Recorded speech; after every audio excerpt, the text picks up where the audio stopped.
Salut! Dès qu'on démarre notre vie professionnelle, on nous met en garde sur le fait de trouver un équilibre entre notre vie pro et notre vie perso. Sauf que cette recherche d'équilibre, si on ne fait pas gaffe, elle va nous mener à notre perte. Et vous pensez que j'abuse pour faire des vues?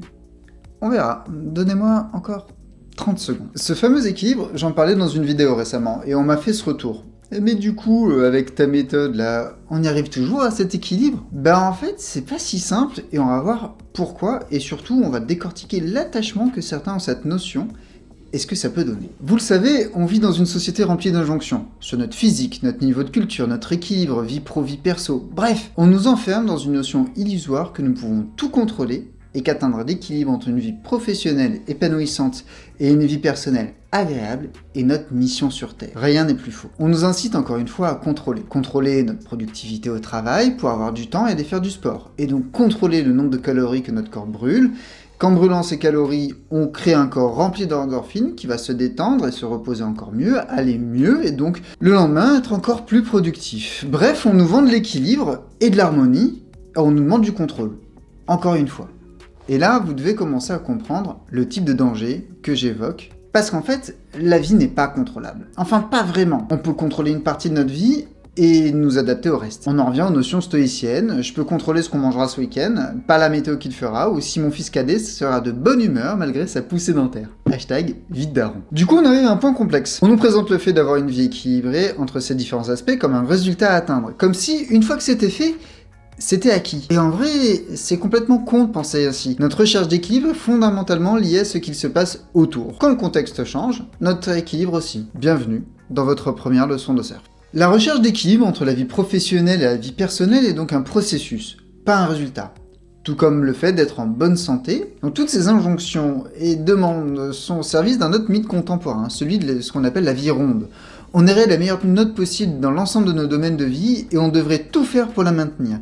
Bref, une bonne machine à névrose comme on sait si bien le faire à l'heure actuelle. Surtout qu'un autre effet de ce type de pensée est la mort de la créativité. Et là ça déconne grave. On peut pas tuer la créativité, sans déconner. À force de développer une vie où rien n'est laissé au hasard. On comble les interstices où la créativité se glisse. Imagine, t'as une vie réglée au papier millimétré, où tu passes d'un domaine de vie à l'autre et où à chaque instant est attribué quelque chose, une tâche, une distraction, quelque chose.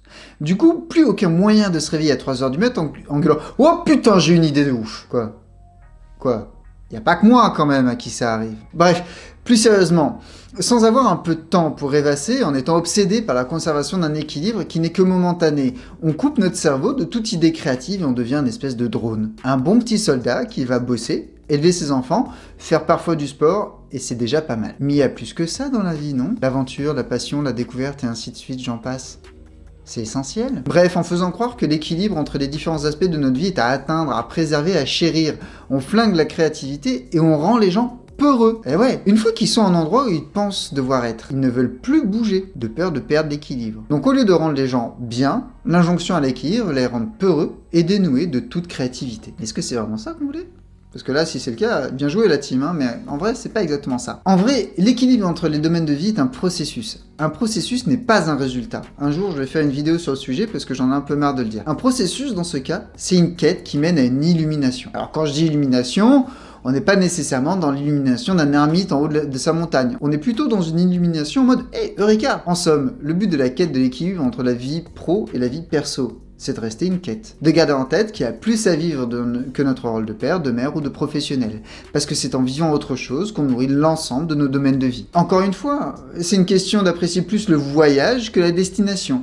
Cet équilibre, qu'on le veuille ou non, il est à entretenir, à rechercher, mais il est globalement impossible à atteindre. Surtout qu'au final, l'atteindre signifierait que nous sommes totalement à l'arrêt dans notre vie, qu'elle est huilée, rodée, et qu'elle ne déraille jamais. Et je crois que tous autant que nous sommes, on ne tiendrait pas bien longtemps à ce rythme. Parce qu'en fait, c'est les chaos de la vie qui font que la vie est savoureuse. Rien n'est plus mouvant qu'une vie. Même quand on est en couple, avec des jobs, avec des situations stables par ailleurs, on a toujours quelque chose qui va nous rappeler que la vie est impermanence. Elle n'est qu'impermanence. Et nous devons l'accepter et développer de bons réflexes. Comme le dit Héraclite, on ne se baigne jamais deux fois dans le même fleuve. La version contemporaine et responsable pro-couvre-feu serait on ne se fait jamais deux fois la même soirée Netflix. Avouez que ça a plus de gueule quand c'est Héraclite qui parle quand même. Au final, l'équilibre vie pro, vie perso est une de ces choses qu'on nous dit atteignable, qu'il est momentanément, mais pas indéfiniment. Et est-ce que je pense que c'est normal? Oui. Notre vie est sans cesse en mouvement. C'est d'ailleurs pour ça qu'on parle d'un équilibre entre ces deux aspects, et pas d'une stabilité. Pour reprendre la phrase de Fanny, une coach que j'aime bien, si on aime tant l'équilibre que ça, autant faire du surf sur l'herbe. Et j'ajouterai que j'ai essayé et que je me suis vite fait chier. C'est à force de diriger en but des processus qu'on crée des illusions et des déceptions.